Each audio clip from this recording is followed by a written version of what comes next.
겠습니다. 참 잘 오셨습니다. 참 잘하셨습니다. 237 전도를 위한 응답 24의 축복을 누립시다.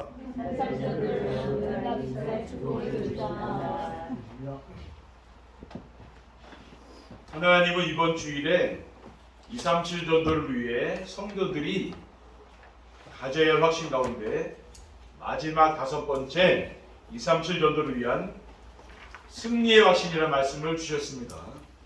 237 전도는 플랫폼 전도이고, 플랫폼 전도라는 것은 사람들에게 필요한 것을 가지고 있다가 찾아오는 사람들 가운데 준비해 둔 사람을 만나 그 사람에게 복음을 전해주는 겁니다. 그래서 237 전도를 위해 사람들에게 필요한 것이 무엇인지 찾아보았는데 그것은 바로 행복이었습니다. 사람들에게 필요한 것은 행복 아니겠습니까? 행복이 무엇입니까? 제가 누리며 나누고 싶은 행복이라는 것은 부러운 사람이 없을 만큼 만족하고 두려운 것이 없는 평안을 누리며 사는 겁니다. 저는 그리스도를 통해서 하나님 만나 이러한 행복을 누리며 살고 있습니다. 제가 기도원에서 기도하다가 은혜를 받았거든요. 그래가지고 방언도 받고 막 불같은 성령충을 받은 거예요. 그러니까 막 눈물 콧물 다 흘리고 진짜 엄청 이렇게 바가지를 눈물 하나 흘릴 정도로 그렇게 제가 회개하고 딱 하나님 앞에 나온 거예요. 그러니까 처음에 제 신앙은 신비주의라 기도 많이 하고 그런 사람이었어 원래. 근데 복음을 받고 제가 이렇게 말씀 중심으로 가게 된 거예요. 복음을 깨닫고. 그 전에 신비주의자 기도하고 엄청 기도했습니다. 밤이나 또 새벽에 밤에 엄청 큰 소리로 그냥 작게 하는 게 아니라 크게 엄청 동네 사람들 다 시끄러울 정도로 제가 그런 사람이었는데 복음을 깨닫고 제가 변화된 거죠. 그래서 저는 복음을 깨닫고 누리면서 부러운 사람이 없고 두려운 것이 없이 살고 있습니다. 그래서 저를 알고 있는 모든 사람들이 저처럼 살았으면 좋겠다는 마음으로 메시지를 준비하고 전하고 있습니다. 어떻게 하면은 행복한 삶을 살 수 있다고 했습니까? 강단 말씀을 통해서 237 전도를 위한 10가지 비밀을 알고 구원의 확신과 기도응답의 확신과 인도의 확신과 사죄의 확신과 오늘 말씀처럼 승리의 확신을 갖고 살면 되는 줄 믿습니다. 237 전도를 위한 승리의 확신이란 무엇입니까? 승리의 확신이란 죄와 싸워서 승리할 수 있다는 확실한 믿음입니다. 죄와 싸워서 승리할 수 있다는 것은 악인들의 꾀를 따르지 않을 수 있다는 것입니다. 그러니까 성경에서 말하는 죄는 뭡니까? 하나님 말씀을 불순종한 거죠. 그게 죄입니다. 그래서 아담과 하와가 하나님을 떠났잖아요. 죄와 싸워서 승리할 수 있다는 것은 죄인들의 길에 서지 않을 수 있다는 것입니다. 시편 1편 1절에서 2절에 복 있는 사람은 악인들의 꾀를 따르지 아니하며 죄인들의 길에 서지 아니하며 오만한 자들이 자리에 앉지 아니하고 오직 여호와의 율법을 즐거워하며 그의 율법을 취하로 묵상하는도다라고 했습니다. 그리고 죄와 싸워서 승리할 수 있다는 것은 세상 어떤 유혹도 이길 수 있다는 것입니다. 세상에는 많은 유혹들도 있잖아요. 그렇죠? 우리가 말씀이 있으면은 그런 유혹을 넘어갈 수 있는 거죠. 로마서 8장 37절에 39절에 그러나 이 모든 일에 우리를 사랑하시는 이로 말미암아 우리가 넉넉히 이기느니라. 내가 확신하노니 사망이나 생명이나 천사들이나 권세자들이나 현재 일이나 장래 일이나 능력이나 높음이나 기품이나 다른 어떤 피조물이라도 우리를 우리 주 그리스도 예수 안에 있는 하나님의 사랑에서 끊을 수 없으리라고 기록되어 있습니다. 둘째, 승리의 확신이란 세상 또 환경과 싸워 승리할 수 있다는 확실한 믿음입니다. 세상과 싸워 승리할 수 있다는 것은 자신의 무능이나 환경에 흔들리지 않는다는 것입니다. 빌립보서 4장 11절에 12절에 내가 궁핍함으로 말하는 것이 아니니라. 어떠한 형편이든지 나는 자족하기를 배웠노니 나는 비천에 처할 줄도 알고 풍부에 처할 줄도 알아. 모든 일 곧 배부름과 배고픔과 풍부와 궁핍에도 처할 줄 아는 일체의 비결을 배웠노라고 했습니다. 그리고 세상과 싸워 승리한다는 것은 사회적인 지위나 명예에 기죽지 않는다는 겁니다. 대부분 사람들은 모르게 세상에 뭐 권세 있는 사람, 능력 있는 사람 그 앞에 가면은 끔뻑 죽잖아요, 그렇죠? 네. 나의 신분을 다 잊어버리고 아유 박사님이면 꼼짝 못하죠, 그랬습니까? 그게 내 부러우니까 이렇게 되는 거예요, 그렇죠? 그러니까 세상의 어떤 국회의원, 그분들 얼마나 오래 합니까? 해봐야 몇 년 안 되잖아요.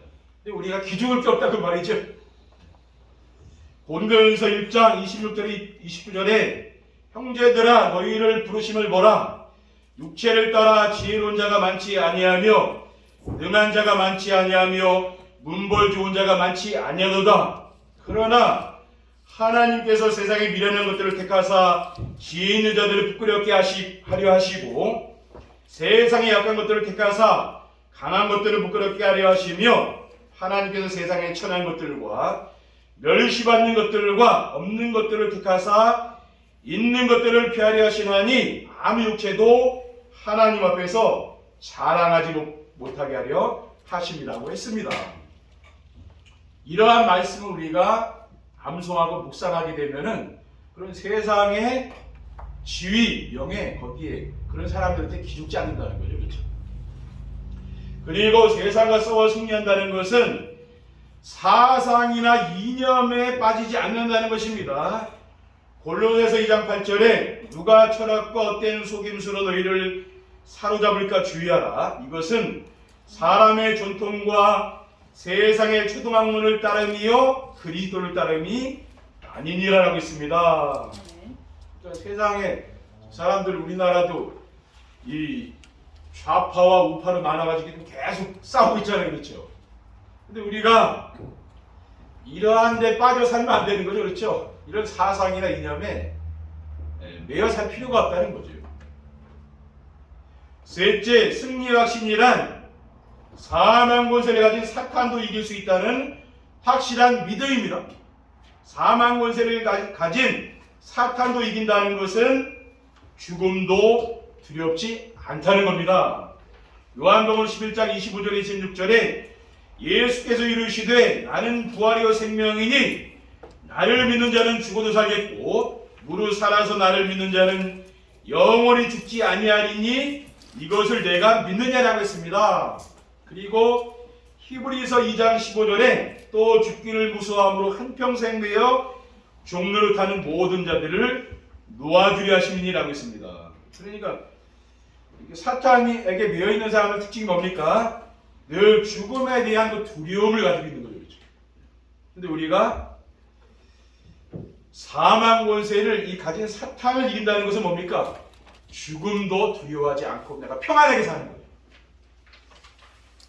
그리고 사망 권세를 가진 사탄도 이긴다는 것은 어떤 위협에도 굴복하지 않는 것입니다. 사도행전 4장 29절에 31절에 주여 이제도 그들의 위협함을 굽어보시옵소서. 또 종도로 하여금 담대히 하나님의 말씀을 전하게 하여 주시오며 손을 내밀어 병을 낫게 하시옵고 표적과 기사가 거룩한 종 예수의 이름으로 이루어지게 하옵소서 하더라. 빌기를 다함에 모인 곳을 진동하더니 우리가 다 성령에 충만하여 담대히 하나님의 말씀을 전하니라라고 했습니다.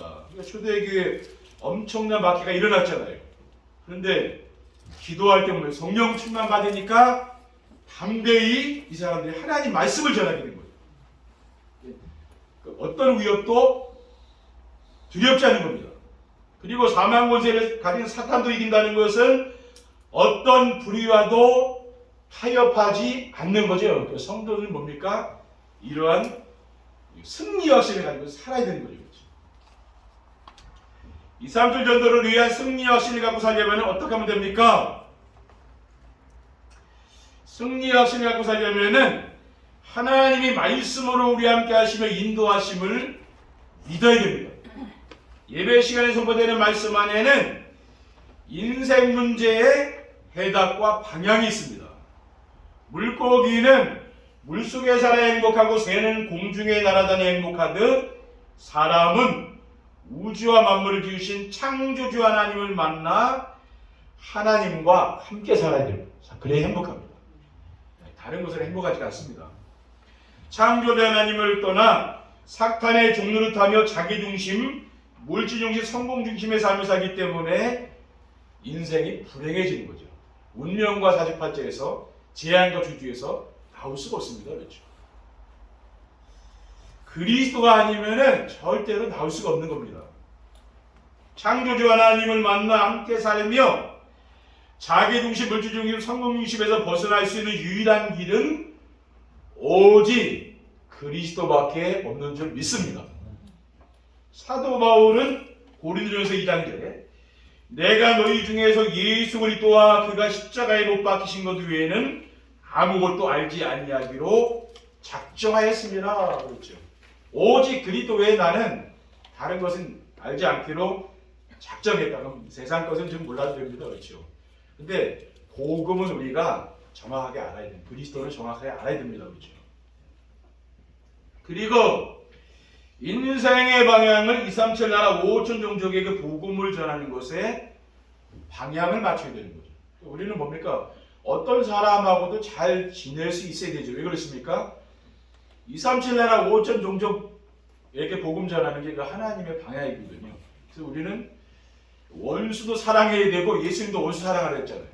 우리는 그릇을 넓혀야 돼요. 왜? 그래야 큰 응답이 오기 때문에. 내가 그릇이 작으면은 하나님이 큰 응답을 줄 수가 없잖아요. 왜? 때로는 하나님은 사람을 통해서 응답 주지 않습니까? 근데 내가 그 사람은 늘 원수를 지내는데 큰 응답 받기는 어렵잖아요.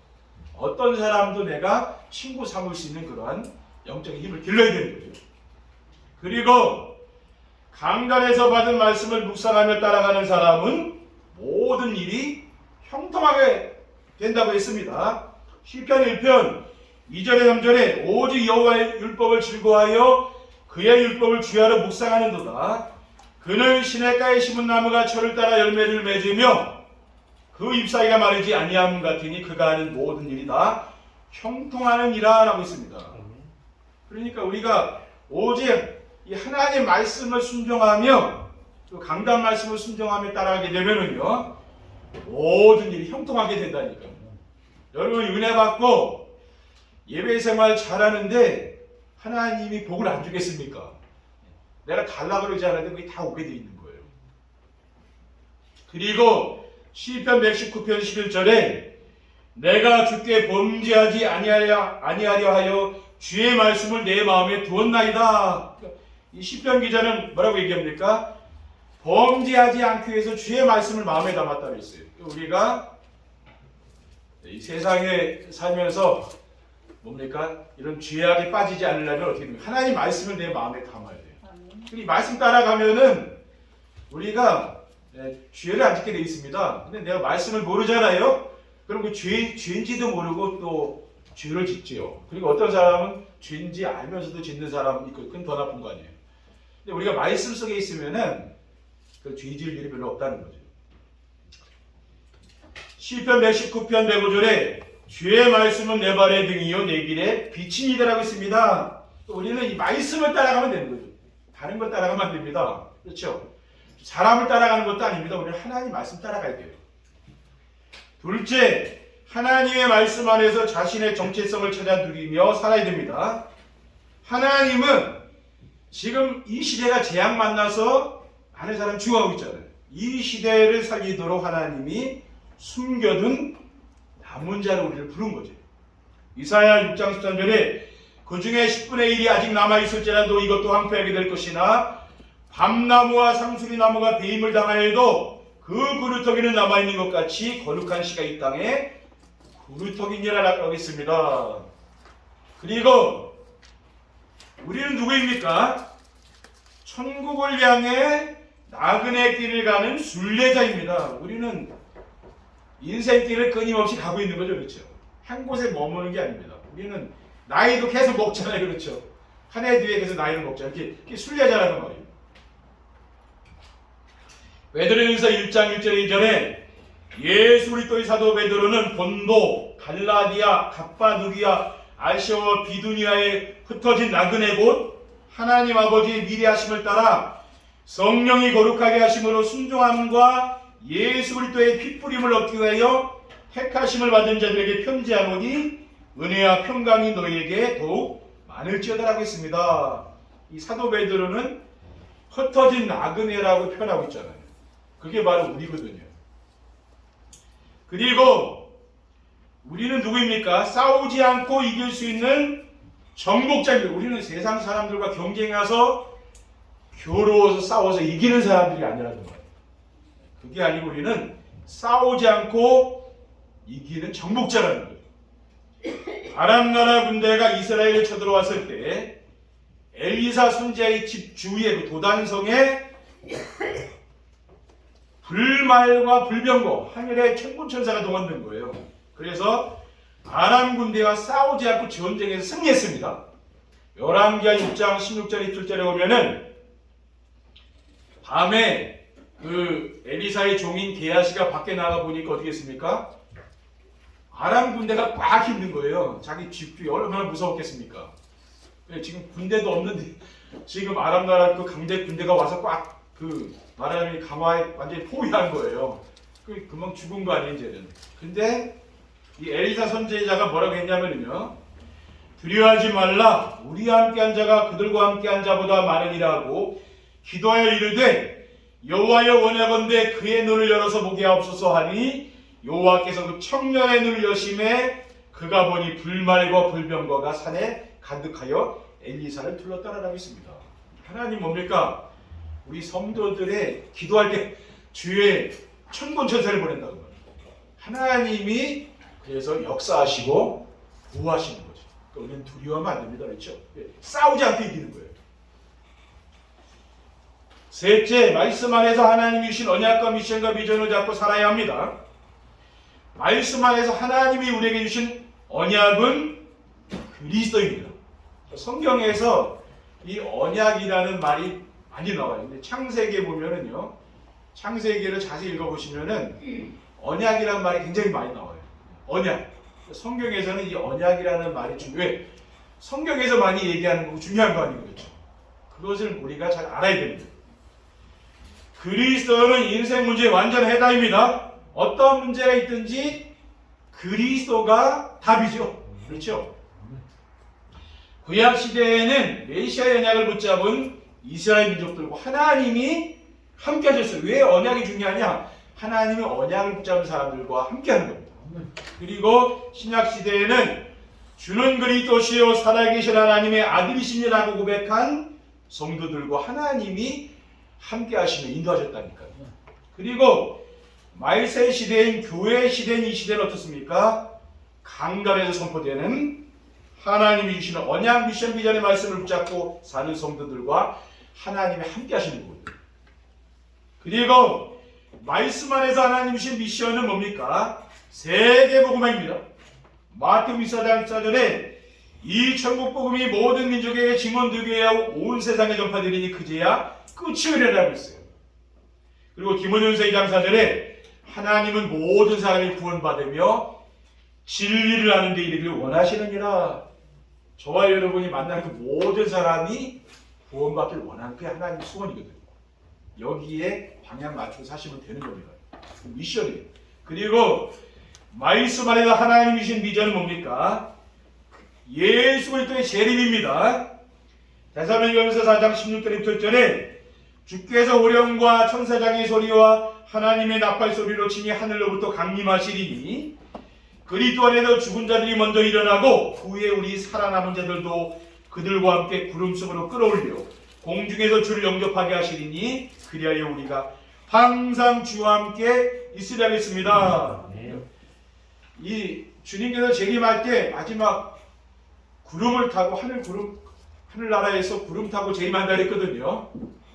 그러면은 그때 우리 살아남은 사람들은 뭡니까? 들림받는다 그랬어요. 공중에서 그리스도와 함께 혼인잔치 한다 그랬어요.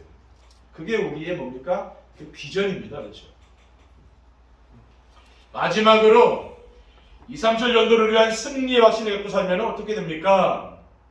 승리의 확신을 가지면은 자신의 무능이나 환경이 전혀 문제가 되지 않습니다. 구원의 확신과 기도응답의 확신과 인도의 확신과 사죄의 확신과 승리의 확신을 갖게 되면은 범사에 감사가 생활합니다. 그렇죠? 그래서 행복한 삶을 살게 됩니다. 늘 감사하니까 행복할 수밖에 없잖아요. 그래서 나의 무능과 연약함과 환경의 어려움이 조금도 문제가 되지 않습니다. 사는데 좀 불편할지도 몰라도 그 문제되는 거 아닙니다. 그렇죠? 옛날에는 우리가 얼마나 어려웠습니까? 집도 늘 그렇죠. 늘 허름한 데서 그렇게 춥게 살았잖아요. 겨울에도 그렇죠. 먹을 것도 못 먹고 저희 어릴 때도 그랬거든요. 근데 지금은 얼마나 우리가 풍족한 데서 좋은 데서 삽니까? 예전 생각해 보세요. 그렇죠? 그러면 못 이겨 나갈 게 없는 거죠. 근데 요즘 우리 젊은 세대는 뭡니까? 우리 자녀 세대들이 그렇게 어려움을 경험을 못 했잖아요. 그러니까 세상을 그 조금만 어려움만 못 이기는 거죠. 왜냐? 힘든 고생을 안 해봐서.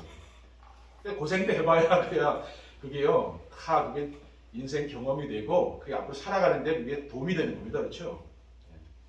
로마서 8장 28절에 하나님을 사랑하는 자 곧 그의 뜻대로 부르심을 입은 자들에게는 모든 것이 합력하여 선을 이루느니라고 했습니다. 둘째, 사람들과 경쟁이나 싸우지 않고 모두 양보할 수 있습니다. 강단의 말씀을 가지고 정세배의 축복을 누리면은 평안과 기쁨을 누리는 거예요. 왜? 내가 강단 말씀을 통해서 자꾸 은혜 받으니까 평안해질 수밖에 없죠.